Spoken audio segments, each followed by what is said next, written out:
Dearest Hubert, it is with profound regret and an enduring sense of mild umbrage that I must declaim Hubert Huzzah's last hurrah. That this is a catastrophe beyond words need hardly be overstated. The truth is, you have been nobbled by death itself. What calamitous impertinence. It's a deeply sad moment for us all, obviously, but if we given a moment's thought to how you must feel. You had sought to resist death's outrage and inducements, but to no avail. You have taken the shilling that cannot be refused. Given your suspected historical and pan-dimensional importance, I had banked on you being the first human in the whole of history to shun those bony fingers and respectfully decline the scythe. That you are not is an egregious matter I shall most assuredly be taking up with your maker, who surely cannot be looking forward to the long and detailed correspondence on the matter upon which I am about to embark. It is not without that rising bile of indignation that I bid you farewell and bonne chance on that ride across the Styx. However, I imagine with, I must admit, a genuine relish only daydreaming affords, that Charon the boatman is a delightful temporary host who will be much taken with your erudite retellings of daring do past.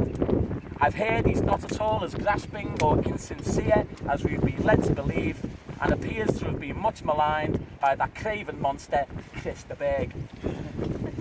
It's a sad moment when one realises that the big dinner approaches and the revolution has not happened.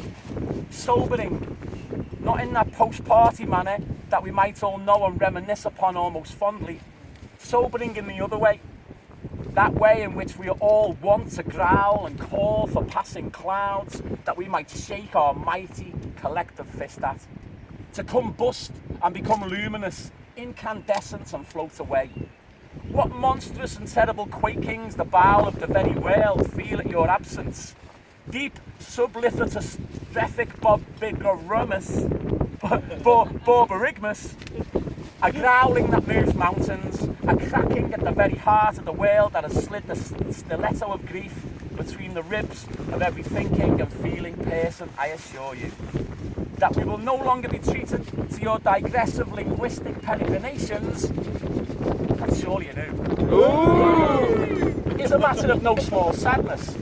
I will no longer hear you talk of the trope of the heartwood or the shaving of the log, for example, last heard of on the number 82 bus. Yay! Speaking of which, if I may make a modest suggestion, should your spirit catch it on the ether, I hereby propose, as a post-mortuarist, that you haunt said bus, the name of which is the eternal answer to the question, how do you get a parrot to speak?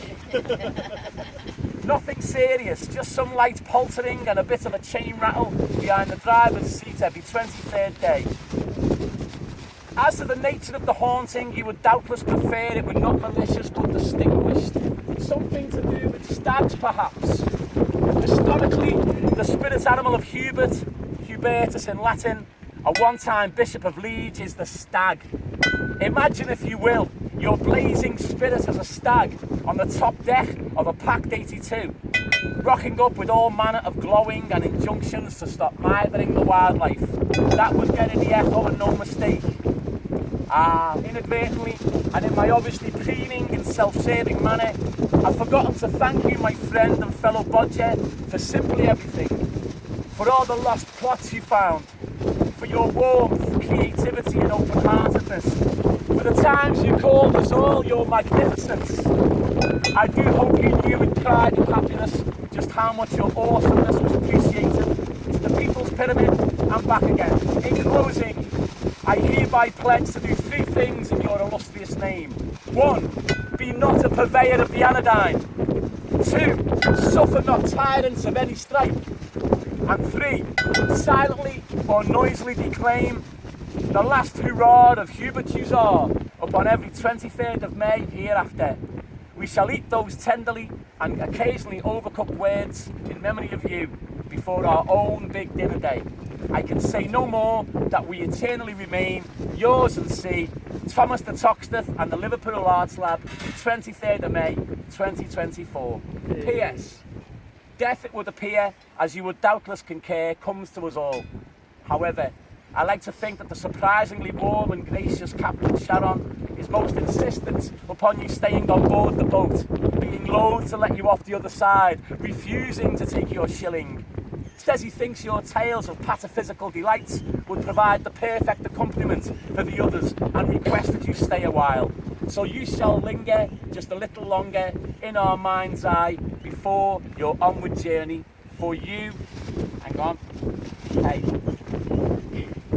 hey, you bastard, last line.